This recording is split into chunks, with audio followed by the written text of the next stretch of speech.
Hi everyone, welcome back to my channel. ঘড়ির কাঁটায় সকাল 5:15। আজ একটু সকাল সকাল ওঠা, এক জায়গায় যাওয়ার জন্য, তাই স্নান কমপ্লিট করে রেডি হয়ে বেরিয়ে পড়েছি। বাজে এখন 5:45, খুব তাড়াহুড়ো করেই বেরোনো। আমি যখন বেরিয়েছিলাম তখন রাস্তাঘাট প্রায় জনশূন্য। অটো করে পৌঁছে গেলাম যাদবপুর স্টেশন, আর সেখান থেকেই ট্রেনে করে পৌঁছে গেলাম শিয়ালদা স্টেশন। সেখান থেকে 6:55 কৃষ্ণনগর সিটি লোকাল ধরে রওনা দিলাম মায়াপুর ইসকনের উদ্দেশ্যে। ট্রেনে প্রায় অনেকটা সময় লাগে, তাই সবাই মিলে শুরু করলাম লুডো খেলা। আমার টিউশন সেন্টারের ক্লাস থেকে সবাই মিলে যাচ্ছিলাম মন্দির দর্শন করতে। প্রকৃতির সৌন্দর্যকে চোখে সাক্ষী রেখে 3.5 ঘন্টা জার্নি করে পৌঁছে গেলাম কৃষ্ণনগর স্টেশনে। স্টেশনে নেমে সেখানেই সেরেছিলাম আজকের ব্রেকফাস্টে ছিল ডালপুরি আর ঘুগনি। দেন কৃষ্ণনগর স্টেশন থেকে অটো করে পৌঁছে গেলাম নবদ্বীপ।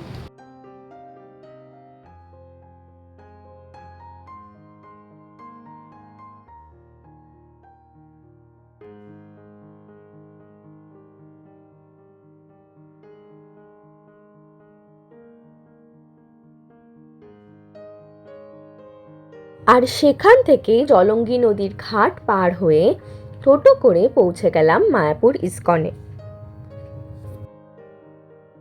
রাস্তায় যেতে যেতে বেশ অনেক কটা মন্দির দেখেছিলাম, কিন্তু দুর্ভাগ্যবশত সবকটিতে যাওয়া হয়ে ওঠেনি। নেক্সট টাইম এলে নিশ্চয়ই যাব। তারপর পৌঁছে গেলাম আমরা মেন মন্দিরে। পৌঁছেই আমরা প্রসাদ গ্রহণ করার জন্য আগে টিকিটটা কেটে ফেলি। প্রায় অনেকটা ঘুরতে ঘুরতে পৌঁছে গেলাম আরেকটি মন্দিরে।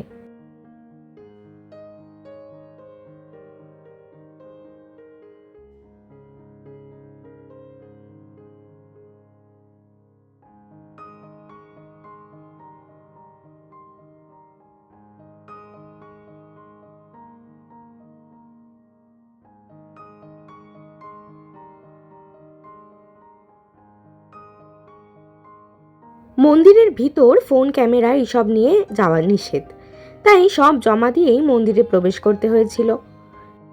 আমাদের ভাগ্য ভালো হওয়ায় মন্দিরের আসল ভোগও আমরা পেয়েছিলাম। প্রায় 1 ঘন্টা আরতি দেখে এবং সেখানে রেস্ট করে বেরিয়ে পড়েছিলাম গদা ভবনের উদ্দেশ্যে। আজকের প্রসাদটা আমরা সেখান থেকেই খেয়েছিলাম। প্রসাদে ছিল ভাত, ডাল, তরকারি, পনির দিয়ে সবজি, পকোড়া আর পায়েস। ভগবানের প্রসাদ আর সেটা নিয়ে রিভিউ করব, এটার কোনো প্রশ্নই ওঠে না। কিন্তু সত্যি বলতে খাবারগুলো ছিল খুবই ভালো। খাওয়া দাওয়া কমপ্লিট করে আমরা কিছুক্ষণ রেস্ট করি।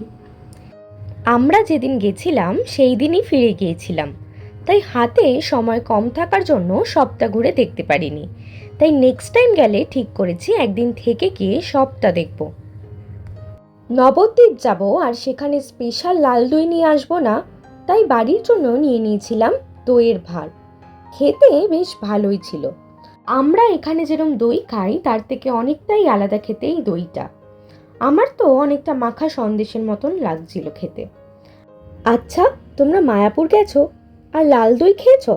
আমাকে কিন্তু কমেন্ট করে জানিও। একধারে রোদ আর তারপর বৃষ্টি, দুটিকে একসাথে পেয়ে প্রায় সবাই ক্লান্ত হয়ে পড়ি, তাই আবার একই রাস্তা ধরে বাড়ি ফিরে আসার পালা। আজকের জন্য এইটুকুই। Follow for more, by.